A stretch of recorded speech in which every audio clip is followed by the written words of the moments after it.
mereka menjawab, mata, sudah mati dia. Qala, kata Nabi SAW, afala kuntum adantumuni, kenapa kalian tidak ngasih tahu saya? Kenapa tidak kalian kasih tahu ke saya dia sudah meninggal? Faka'annahum sagharu, seakan-akan mereka sagharu, mengkerdilkan, mengecilkan. Amrah, perempuan tukang sapu itu, ini bukan siapa-siapa, ini remeh-temeh, tak perlulah kasih tahu ke Nabi. Sagharu amrah au amrah. Faqala, apa kata Nabi? Dulluni, tunjukkan kepadaku, an ala qabrihi, mana kuburnya. Tunjukkan padaku mana kubur perempuan tukang sapu. Fadalluhu, mereka pun menunjukkan kuburnya. Fasalla alaiha, Nabi pun menyolatkan di atas kuburnya. Inilah dalil solat di atas kubur. Allahu Akbar. Al-Fatihah, Allahu Akbar. Salawat, Allahu Akbar. Allahumma ighfir lahu, Allahumma ighfir laha. Kalau dihabiskan doanya di takbir ketiga, takbir keempat kosong.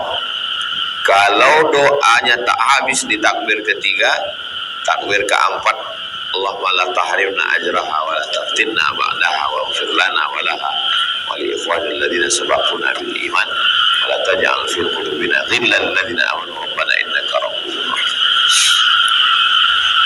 Seandainya tak boleh membaca Quran di atas kubur, padahal dalam sholat ini ada Quran. Seandainya tak boleh mendoa di atas kubur, padahal di dalam sholat ini ada doa. Sampai kita ke kampung, terlambat delay pesawat, orang itu sudah dikubur, maka kita sholat di atas kuburnya. Meninggal kawan saya di Indragiri Hulu, berangkat kami dari sini jam 8 malam sampai di Sungai Lala jam 12 malam. Jenazah sudah dikuburkan, sholat saya di atas kubur. Nah, ini berapa hari jaraknya berhenti sholat? Pendapat yang pertama mengatakan 2-3 hari. Pendapat yang kedua mengatakan sampai jasadnya sekira-kira hancur. Pendapat ketiga mengatakan tak ada batasan. Jadi nanti kalau ada orang udah sebulan 2 bulan tetap juga dia sholat di atas, berarti yang dipakainya pendapat ketiga. Ini dalil tentang disyariatkannya, masyru' boleh sholat jenazah di atas kubur orang yang sudah meninggal ini. Summa qala, Nabi berkata, inna hadhil kubur ini mamlu'atun zulmatan, kubur ini penuh dengan zulmatan, kegelapan. Maksudnya bukan kubur perempuan itu, maksudnya kubur, semua kubur manusia ini gelap. Ala ahliha, gelap bagi penduduknya, bagi penghuninya. Wa innallaha ta'ala yunawwiruha, Allah meneranginya, memberikannya cahaya lahum, kepada mereka yang ada di kubur ini, bisolati, dengan sembahyangku ini, dengan doaku ini, alaihim, untuk mereka. Ini menunjukkan ada azab kubur, ada nikmat kubur. Mana azab kubur? Zulmatan, gelap. Mana nikmat kubur? Yunawwiruha, terang. Ada kubur yang gelap yang tak dikirim doa, ada kubur yang terang yang dikirim doa. Jadi jangan hanya selalu bercerita tentang azab kubur, tapi bercerita jugalah tentang nikmat kubur. Kubur itu sempit, betul, tapi kubur juga lapang sejauh mata memandang. Allahumma ja'al qabrahu raudatan min riyadil jinan. Kubur bisa jadi taman surga, kubur bisa jadi lubang neraka. Idza matal insan, dalam Sahih Muslim, inqata'a, putus. Betul putus. Tapi tetap juga banyak yang mengalir. Inna mimma yalhaqul mu'min min amalihi wa hasanatihi ba'da mautihi, dalam Sunan Ibnu Majah. Ilman nasyarahu, 'allamahu wa nasyarahu. Ilmu yang pernah diajarkan mengalir.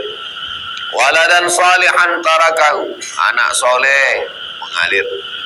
Mushafan warasahu, mewakafkan Quran. Kata ulama kitab-kitab agama juga, mewakafkan kitab Riyadhus Shalihin, mengalir. Masjidan banahu, membangunkan masjid, mengalir. Baitan libni sabil banahu, membangunkan rumah untuk ibnu sabil, bangunkan kos-kosan gratis yang kaya-kaya, mengalir.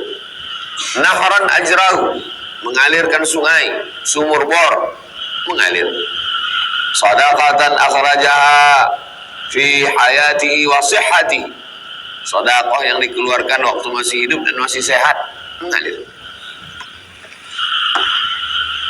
Jadi jangan hanya bercerita tentang azab kubur, tapi bercerita juga tentang nikmat kubur, supaya orang termotivasi untuk beramal. Itulah metode namanya at-targhib wa tarhib. Targhib, motivasi beramal karena kubur itu juga nikmat. Tarhib, jangan buat dosa karena kubur itu azab. Orang kafir kata dia kubur ya udah selesai. Kalau udah dikubur tak ada lagi nikmat, tak ada lagi azab. Kita Islam, kubur bisa jadi nikmat, bisa jadi azab. Muttafaqun alaih. Hadis ini ada dalam Sahih Al-Bukhari, ada dalam Sahih Muslim.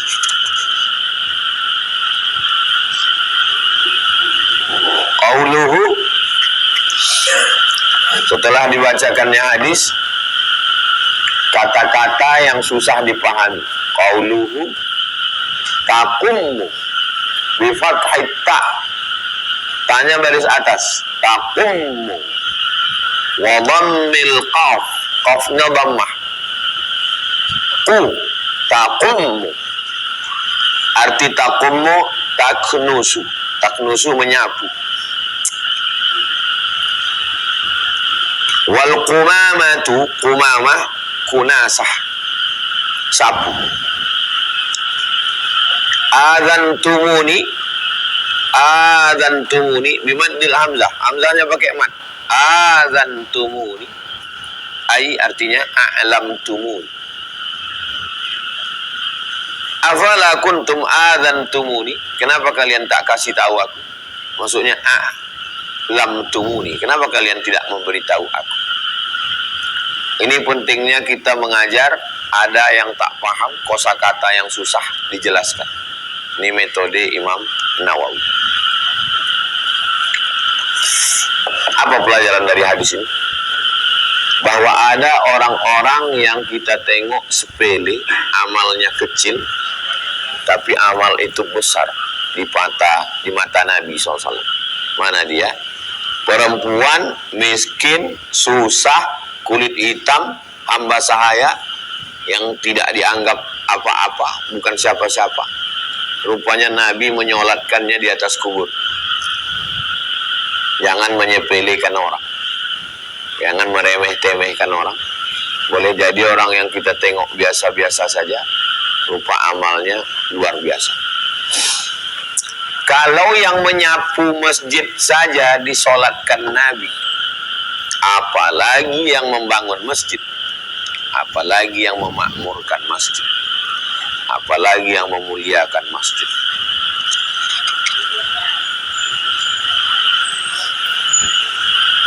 Hadis ini ada mengandung akhlak, ada juga mengandung fikih, bahwa orang yang sudah mati meninggal dunia bisa kita solatkan di atas kuburnya. Perbuatan Nabi, fi'li, kuat. Hadis yang paling kuat ada qauli, ada fi'li, ada takrir. Di antara yang tiga ini mana yang paling kuat? Fi'li. Tapi mensyaratkan fi'il pada hadis tak betul. Mesti dibuat Nabi, tak betul. Karena ada hadis itu tak dibuat Nabi sama sekali, tapi pernah dicakapkan Nabi. Contoh puasa Nabi Daud.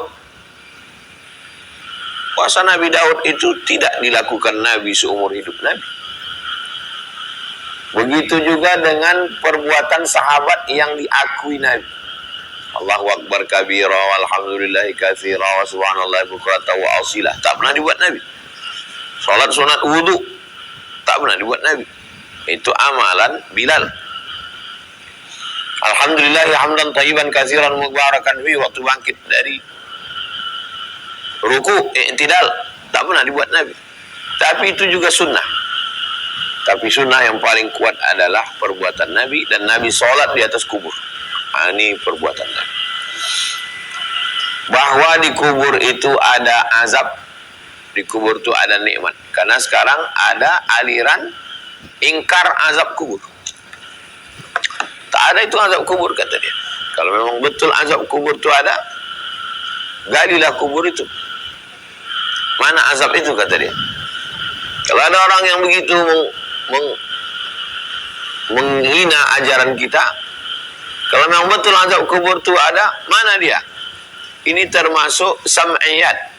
Sam'iyat artinya yang kita dengar dari ucapan Nabi SAW. Termasuk hal yang ghaib.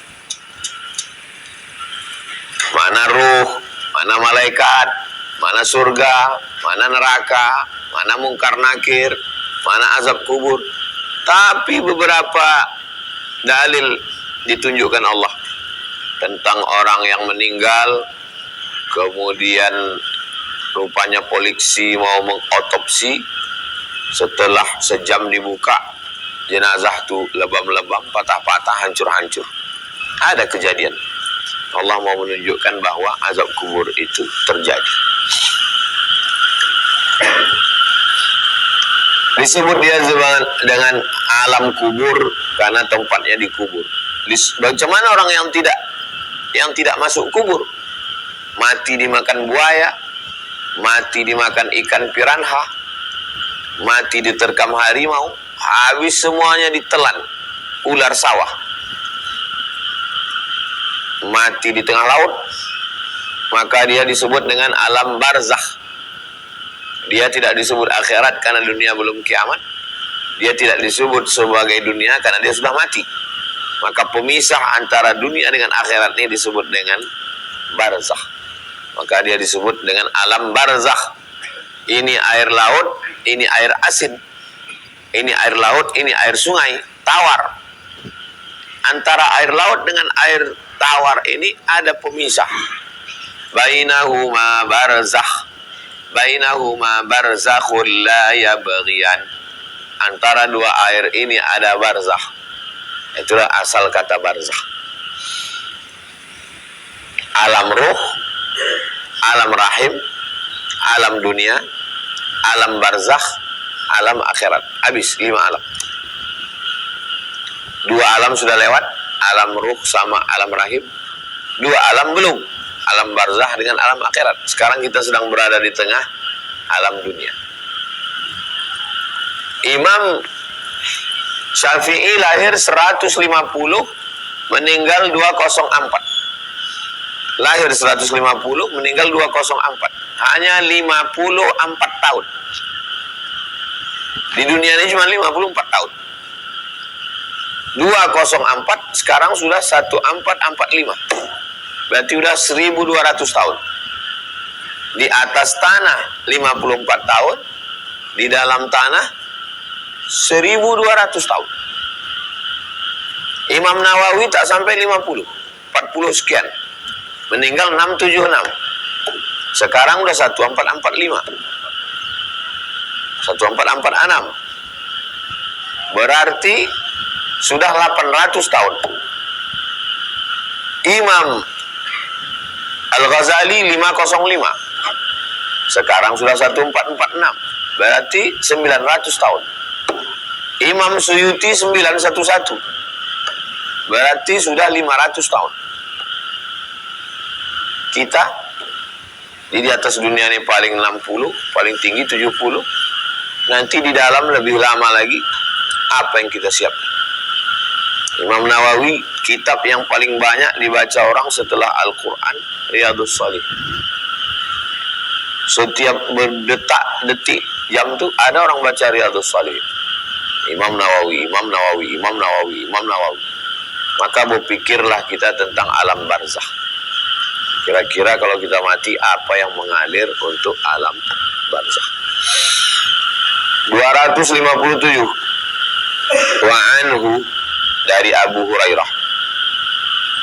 Qala, dia berkata, qala Rasulullah SAW, Nabi SAW bersabda, rubba, berapa banyak, rubba, berapa banyak, ash'as, orang yang rambutnya kusut. Kusut rambut itu karena tak disisir. Aghbar, berdebu. Sudahlah rambutnya kusut, berdebu pula. Madfu, ditolak orang. Rambut kusut, berdebu, ditolak orang. Bil abwab, di pintu. Kalau lalu dia di pintu, ngetuk pintu orang, tolak orang. Apa maksudnya ini? Rambut kusut, berdebu, ditolak orang. Maksudnya orang lemah, hina, tak ada apa-apa, rakyat jelata, level paling bawah. Tapi orang macam ini, lau aqsama, kalau dia bersumpah, ala Allah, wallahi, tallahi, billahi, la abarra, langsung terwujud, makbul, mustajab doanya. Jadi ada manusia-manusia yang model begini. Rambutnya pun kusut masai, berdebu, tak dipedulikan orang, tak dipandang orang, disepelekan orang, remeh-temeh. Tapi kalau dia bersumpah, kalau dia berdoa, kalau dia menyebut nama Allah, maka terkabul, mustajab. Maka tak boleh kita meremehkan orang dari penampilannya, dari bentuknya. Banyak orang yang tak terlalu mempedulikan penampilan. Saya datang ke rumah Syekh Sa'ad Jawish. Syekh Sa'ad Jawish ini doktor hadis Al-Azhar. Diminta pemerintah Saudi Arabia untuk mengajar di Makkah. Jadi dosen-dosen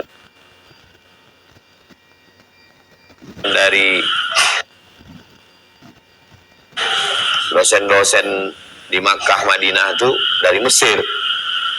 Universitas Madinah pertama kali buka, ketua jurusan tafsir hadisnya namanya Syekh Muhammad Said Tantawi dari Mesir. Waktu pertama kali buka universitas di Makkah, dosennya namanya Syekh Muhammad Mutawalli Asy'arawi. Makanya kalau ada orang bilang belajar ya ke Madinah, ke Makkah lah, masa ke Mesir?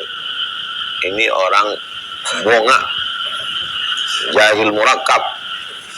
Tak tahu orang Makkah Madinah itu buka universitas kalau tidak ada Mesir, kalau tidak ada Al-Azhar.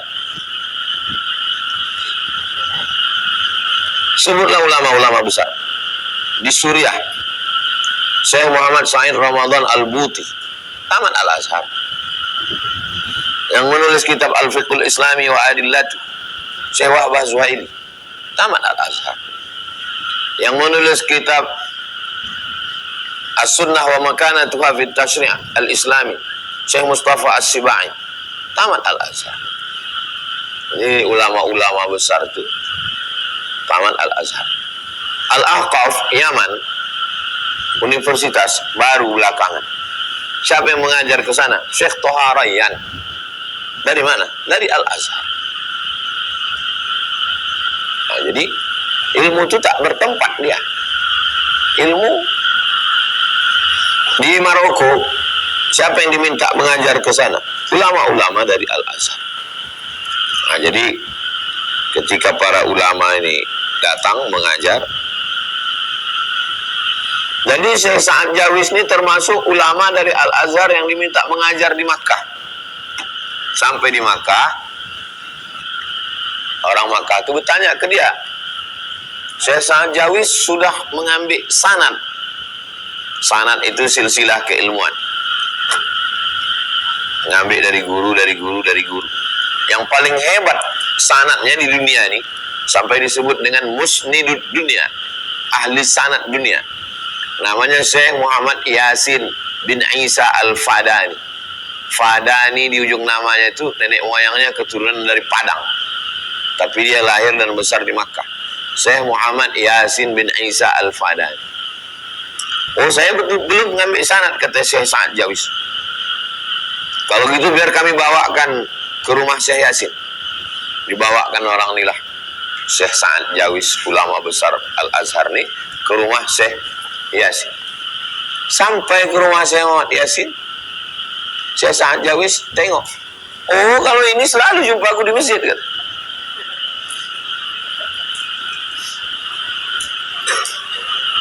Ini yang kalian bilang ahli sanad itu ya. Kalau ini selalu jumpa aku di masjid, aku tak tahu kalau dia ahli sanad. Nah, jadi Syekh Muhammad Yasin bin Isa Al-Fadani itu termasuk yang tidak terlalu memperdulikan penampilan. Kalau dia duduk di rumah, kata murid-muridnya, saya tak jumpa karena meninggal 1990. Kata murid-muridnya, dia pakai topi putih, dia pakai baju kaos. Kalau datang orang bertamu yang tak kenal, ada Syekh Muhammad Yasin, ada, tunggu sebentar. Kalau dia masuk, dia pakai jubah, baru dia keluar untuk menyambut tamu. Jadi ada memang orang model yang tak terlalu memperdulikan penampilan. Memperdulikan penampilan itu tidak salah, bukan salah. Ada ulama besar Iskandariah, Syekh Muhammad Ibrahim Abdul Ba'is. Jadi waktu saya datang ke masjid tempat dia mengajar, pakai sorban yang mewah, pakai jubah, sudah ada jubah di dalam, jubah lagi di luar. Duduk. Nah, itu lain. Dia memang penampilannya. Tapi setelah turun mengajar, ada anak Indonesia yang selalu datang ke rumahnya membantu istrinya. Kata anak Indonesia ini, saya waktu mencuci pakaian Syekh itu, banyak pakaiannya itu yang koyak dijahit tangan. Bertolak belakang dengan tampilannya waktu mengajar. Waktu mengajar sorbannya megah, pakaiannya mewah, tapi pakaiannya sehari, kenapa? Orang heran. Kenapa pakaiannya sehari-hari banyak koyak, tapi waktu mengajar bagus-bagus? Karena dia mau memuliakan ilmu. Karena kalau mengajar pakai baju compang-camping, diremehkan orang ilmu. Jadi nanti kalau nampak antum ada syekh yang pakaiannya biasa-biasa saja, dia memilih untuk khumul, untuk hidup sederhana, untuk hidup bersahaja. Kalau nampak antum ada ustadz kalau mengajar itu pakai jas rapi bersorban, dia mau kita memuliakan ilmu. Yang paling bagus sikap kita ke syekh adalah husnuzan, bersangka baik kepada guru-guru kita. Ada orang-orang yang rambutnya kusut, pakaiannya lusuh, rambutnya berdebu, tapi kalau dia berdoa, bersumpah, terkabul, karena yang ditengok adalah hati, keikhlasan, dan ketulusan. Berikutnya 258. Wa'an Usamata, dari Usamah bin Zaid. Kalau udah tahu, kenal, tak disebut lagi binnya. Kalau baca Sahih Al-Bukhari, disebut an Abdillah. Abdillah di situ maksudnya Abdillah bin Mas'ud. Karena udah istilah, tak disebut lagi nama bapaknya. Kalau dalam kitab Musnad Ahmad bin Hambal di awal sanad an Abdillah, maksud Abdillah di situ adalah Abdillah bin Ahmad bin Hambal, anak Imam Ahmad bin Hambal. Jamaah ini sudah tahu semua. Hazik dengan Sami. Ansami kata orang. Tak ada Sami lain tu. Berarti Sami anak saya. Sesuatu yang udah tahu tak perlu lagi. Kalau ulama menyebut Al-Hafiz kata dia. Al-Hafiz tak ada disebut nama. Maksudnya berarti Al-Hafiz Ibnu Hajar Al-Asqalani. La hafiz ghairahu. Tak ada hafiz lain.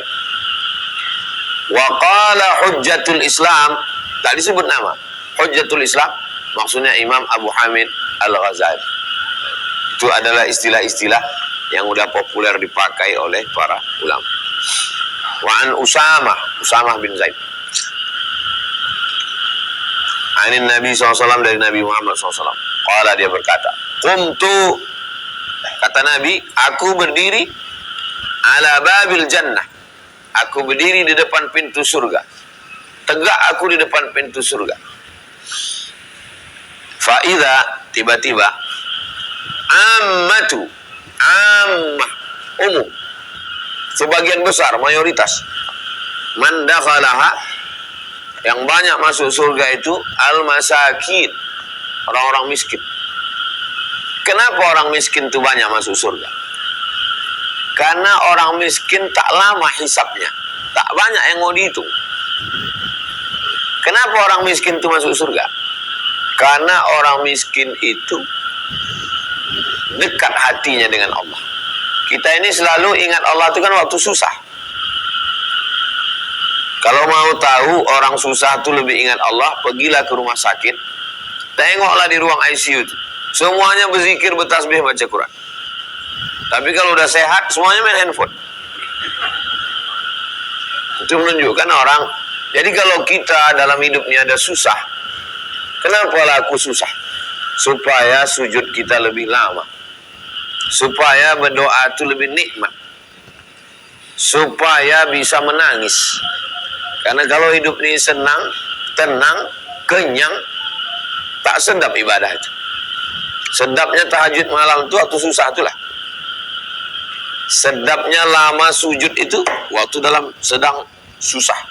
Itulah kenapa kita ini dibuat Allah ada susah. Ammatu, sebagian umum, sebagian besar. Artinya bukan kullu, bukan semua. Ada juga orang miskin itu yang masuk neraka. Sudahlah miskin tak sembahyang, sudahlah miskin tak berzikir. Nah, itu kalau ada pejabat koruptor, orang kaya masuk neraka, paling tidak di dunia ini sempat juga dapatnya surga, sempat juga dapatnya bidadari LC, sempat juga dia buat dosa, sempat juga merasakan enaknya dunia ini. Udahlah di dunia melarat, dari jam 7 pagi sampai jam 7 petang kena cahaya matahari melepuh kulit itu, dapat gaji dipotong mandor, dipakai ke karaoke. Niat mau mabuk, diminum, khamar oplosan, mati. Dunia tak dapat. Syaqiyun fid dunia, melarat di dunia. Wa syaqiyun fil akhirah, menarat pula di akhirat. Al-masakin. Wa ashabul jaddi, ashabu, orang-orang, al-jaddi, orang-orang yang punya jaddi itu artinya keberuntungan. Beruntung masalah harta, beruntung bisnis, beruntung. Ashabul jaddi, orang-orang yang punya keberuntungan, beruntung masalah harta, beruntung masalah jabatan, mahbusun, tertahan. Maksud tertahan masuk neraka. Jadi banyaklah yang masuk neraka itu ashabul jaddi, orang-orang yang punya keberuntungan dalam masalah harta, kaya raya, beruntung masalah jabatan, jadi pejabat, beruntung masalah masyhur, populer, viral, itu mahbusun. Kenapa? Karena hisapnya lama. Yang kedua, lupa sama Allah, sombong angkuh. Rata-rata kita ini pernah jumpa sama orang sombong. Kenapa sombong? Karena kaya, karena pejabat, karena terkenal. Karena tiga itu orang sombong. Karena tiga itu orang sombong. Belum pernah lagi orang sombong kali tetanggaku tuh Pak Ustadz. Kenapa? Karena dia yang paling miskin. Sombong kali dia. Kenapa dia sombong? Karena dia paling kaya, rumahnya paling bagus, dia yang paling terkenal, dia yang paling masyhur. Itulah yang membuat orang sombong. Mahbusun semuanya. Mahbus, tertahan dalam api neraka. Ghairah, hanya saja anna ashaban nar, penghuni-penghuni neraka, qad umira bihim ilan nar, mereka diperintahkan masuk kalian semuanya ke dalam neraka.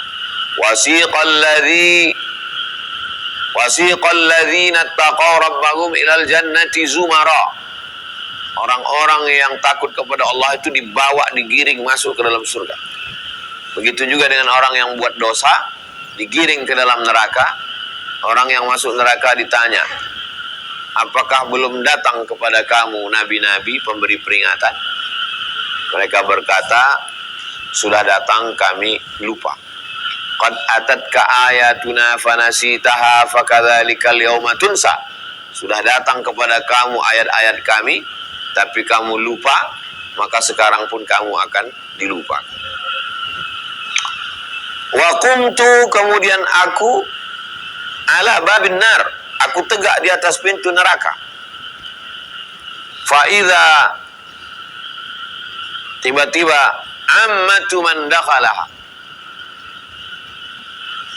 Wa ashabul janni, orang-orang yang beruntung tadi, beruntung harta kaya, beruntung jabatan, punya kuasa, raja-raja, beruntung masalah dikenal orang, populer, terkenal, viral, mahbusun, tertahan dulu, lalu kemudian ghaira anna ashaban nari qad umira bihim ilan nar. Kalau dia curang, kalau dia tipu, kalau dia bohong, masuk neraka. Pejabat-pejabat ini tertahan dia, belum masuk surga, belum masuk neraka. Kalau dia tipu, bohong, yang membagi-bagi sembako nah, ini masuk neraka jahanam. Mahbusun, tertahan. Ghaira anna ashaban nar, penghuni neraka, umira bihim ilan nar. Kalian yang tertahan, masuk kalian ke dalam neraka. Tapi orang kaya yang soleh, yang bangun masjid, yang berwakaf, pejabat yang memakai kekuasaannya menolong agama Allah, maka mereka wasiqal ladzina taqaw rabbahum ilal jannati zumara, mereka dibawa berkelompok masuk ke dalam surga. Hatta idza ja'uha, mereka sampai ke surga, futihat abwabuha, dibukakan pintu surga. Lalu kata malaikat, salamun alaikum, selamat untuk kalian, tibtum, kalian sudah berbuat baik, fadkhuluha khalidin, masuklah kalian ke dalam surga khalidin, kekal selamat. Wa qumtu, kata Nabi, aku tegak ala babin nar, di pintu neraka. Fa idza, tiba-tiba ammatu, sebagian besar, man dakhalaha, sebagian besar yang masuk ke dalam neraka itu an-nisa, perempuan. Kenapa perempuan itu paling banyak masuk neraka? Karena yang paling banyak jenis kelamin di dunia ini perempuan. Jadi kalau ada orang mengatakan, Ustaz, kenapa perempuan paling banyak masuk neraka? Yang paling banyak masuk surga perempuan juga. Di akhir zaman ini sampai al-qayyimul wahidu, satu laki-laki li khamsina mara'atan, perbandingannya 50 perempuan. Cobalah tengok sekarang di kelas-kelas, laki-laki itu minoritas. Tablik akbar, Maulid Nabi, Isra Mi'raj, perempuan semua di tanah lapang. Nah, jadi kalau ada mengatakan kenapa yang masuk neraka banyak perempuan, ya karena perempuan itu jenis kelamin paling banyak. Alasan lain, kata Nabi, taksurnal li'an, karena kalian banyak melaknat. Itu menyebabkan perempuan itu banyak masuk neraka. Rupanya laki-laki ini tak ada melaknat. Laki-laki itu melaknat juga, cuma tak berbunyi. Kalau perempuan dia bunyi. Kalau nampaknya makanan itu bentuk iko. Kalau laki-laki tidak ditengoknya habis itu. Makanya kalau ada laki-laki mungkin apa kata macam perempuan mulut kau. Taksurnal li'an, karena banyak melaknat. Ribah, namimah, adu domba. Kalau ada dua orang menceritakan aib orang lain, ada dua orang duduk menceritakan aib orang lain, maka salah satu dari yang dua ini mesti paham. Apa yang dipahami? Kalau kau tak ada, maka kau yang akan diceritakannya. Jadi itu, baik laki-laki maupun perempuan, menyampaikan hadis tentang perempuan banyak di neraka, mesti sampaikan juga tentang hadis kelebihan perempuan. Waktu Nabi masuk ke dalam surga, Nabi menoleh ke belakang, yang ditengoknya perempuan. Siapa kamu? Perempuan yang menjaga anak yatim, mati lakinya sampai meninggal dia tak menikah lagi, menjaga anak yatim. Nah itu dulu masuk surga. Surga di bawah tapak kaki perempuan. Ilzam rijlaiha fathammal jannah. Kau urus tapak kakinya, maka kau dapat surga di sana. 3 anak perempuan menjadi kunci pintu surga. Man ala thalatha banatin, siapa yang merawat membesarkan 3 anak perempuan, fa'addabahunna, dididiknya dengan baik, wa zawwajahunna, dinikahkannya dengan orang baik-baik, wa ahsana ilaihinna, dia buat baik sampai mati, falahul jannah, maka surga baginya. Jangan menyampaikan satu hadis tanpa ada hadis penyeimbang. Nanti orang akan menyalahkan hadis, padahal yang salah yang menyampaikan hadis itu. Kalau menyampaikan hadis tentang ngasih minum anjing masuk surga, sampaikan juga hadis tentang tak mengasih makan kucing masuk neraka. Itu namanya at-targhib wa tarhib. Perempuan tunasusila, kehausan, minum, nampaknya anjing menjulurkan lidah, dimasukkannya sepatu botnya, dikasihkannya ke anjing, masuk surga dia gara-gara itu. Sampaikan juga hadis tentang perempuan ahli ibadah masuk neraka gara-gara tak mengasih makan kucing. Apa maknanya? Seimbang, tawazun, balancing. Karena kalau tidak nanti orang menyalahkan apa nih Islam diskriminatif terhadap perempuan. Padahal Islam mengangkat harkat derajat perempuan. Tapi memang perempuan secara umum ada beberapa sifat karakter yang perlu diperbaiki. Salah satunya adalah tuksirnal li'an, karena banyak melaknat, mencaci maki, sumpah serapah, hamun, merepet, tak berhenti-berhenti. Tapi perempuan yang banyak cakap itu juga baik. Kau pergi jam berapa, pulang jam berapa, kenapa tak sembahyang, mana kunci motor, mana duit. Nah, maka untuk pendidikan anak bagus dikasih ke perempuan. Karena laki-laki cakap. Makanya yang bagus mendidik itu perempuan. Maka cakap itu bisa diarahkan. Kalau banyak cakap, mulut tak mau berhenti, diarahkan pada yang negatif, mencaci maki, menghamun, sumpah serapah, jadi neraka. Tapi kalau banyak cakap itu diarahkan pada mendidik, maka perempuan tengok dia dari kecil dan nampak. Kalau nampak dia suka bercakap, masukkan dia ke fakultas tarbiyah supaya dia jadi guru. Tapi kalau dia diam aja, ada kue habis.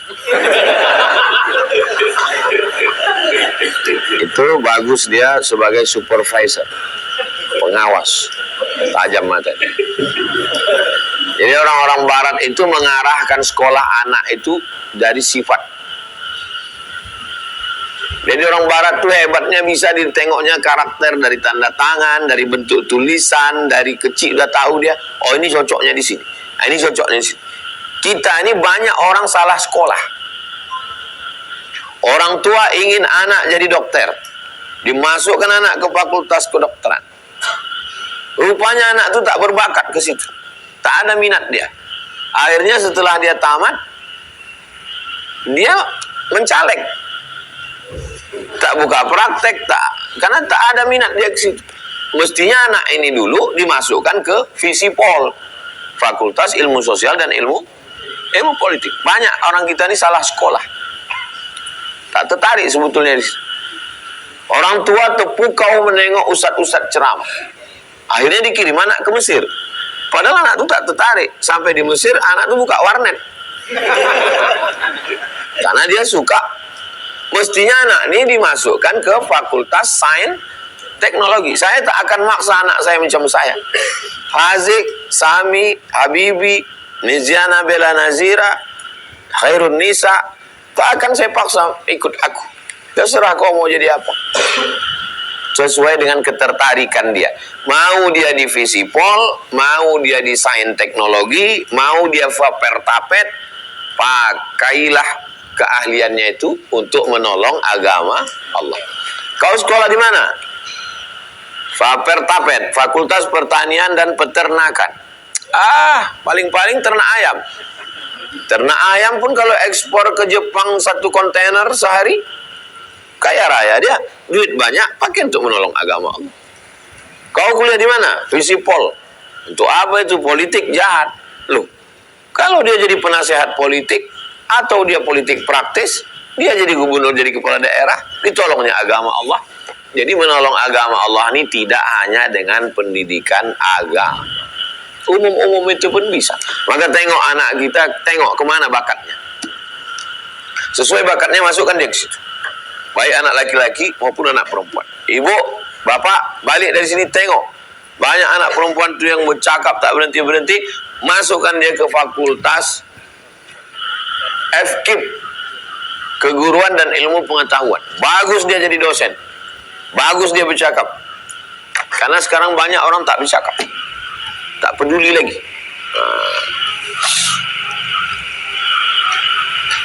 Muttafaqun alaih. Hadis ini muttafaqun alaih. Ada dalam Sahih Bukhari, ada dalam Sahih Muslim. Sepakat Imam Bukhari dan Muslim meriwayatkannya, maka nama istilahnya muttafaqun alaih.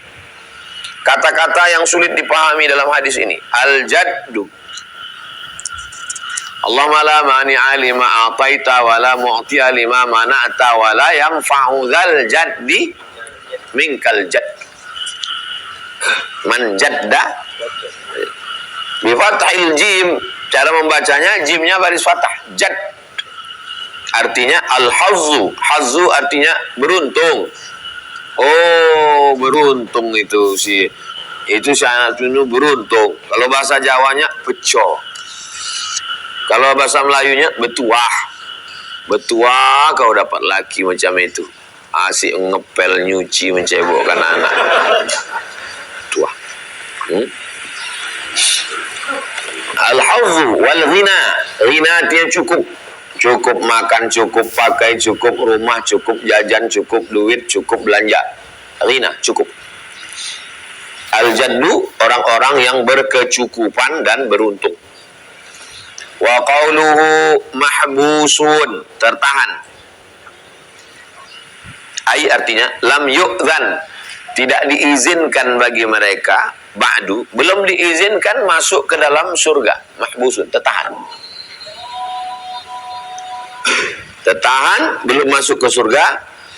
Maka kalau dia zalim, aniaya, makan duit orang, durhaka, masuk neraka. Tapi kalau dia adil, amanah, soleh, baru diizinkan dia masuk ke dalam surga. Apakah sama hukumnya antara anak-anak dan dewasa melewati sutroh?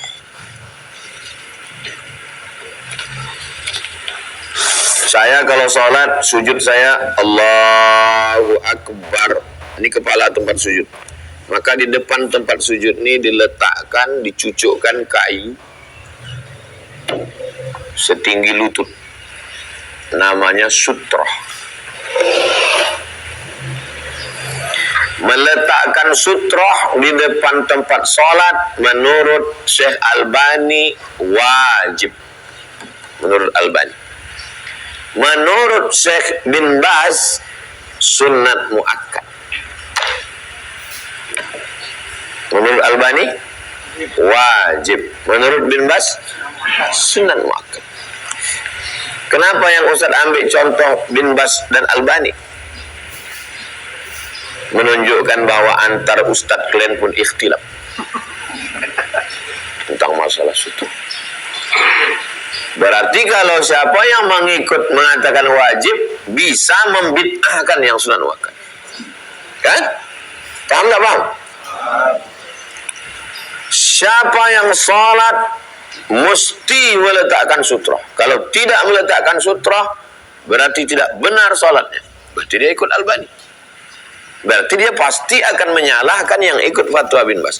Karena kalau ikut bin Bas, letakkan bagus, tak letakkan pun tak apa-apa. Karena sunat muakkad. Tengok dalam fatwa-fatwa. Itu salah satu ikhtilaf. Tapi kalau itu yang dihadapkan ke dia, Ustaz kau ikhtilaf juga. Apa kata dia? Sesama Ustaz Ahlus Sunnah boleh ikhtilaf. Yang tidak boleh itu adalah ikhtilaf antara Ahlul Bid'ah. Kalau sesama Ahlus Sunnah boleh. Jadi surang. Apakah sama hukumnya antara anak-anak dan dewasa melewati sutra? Kita sholat. Lewat anak kecil kita biarkan aja. Lewat orang dewasa kita tahan. Mau anak kecil, mau perempuan, mau orang dewasa kita tahan. Anak-anak pun untuk mengasih tahu dia, biar supaya dia tahu bahwa tak boleh melewati. Yang tak boleh dilewati itu antara si yang sholat nih ke sutra. Adapun setelah sutra ke sana, lewat deh.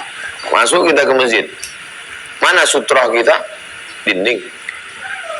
Masuk kita ke masjid, ada orang duduk depan kita. Orang depan kita itulah sutra kita.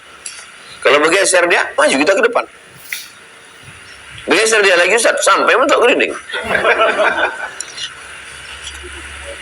Kalau saya sholat tak saya letakkan sutra, tidak apa-apa. Mana dalilnya tak apa-apa? Karena Nabi pernah sholat tidak pakai sutra. Pernahnya dia sholat tidak pakai sutra itu menunjukkan bahwa sutra itu tidak wajib. Tapi karena dia sering muazabah terus menerus, itu menunjukkan bahwa meletakkan sutra itu sunat muakkad. Sunat muakkad. Apakah sunnah memakai cincin jika yang dipakai sama persis dengan yang digunakan Nabi?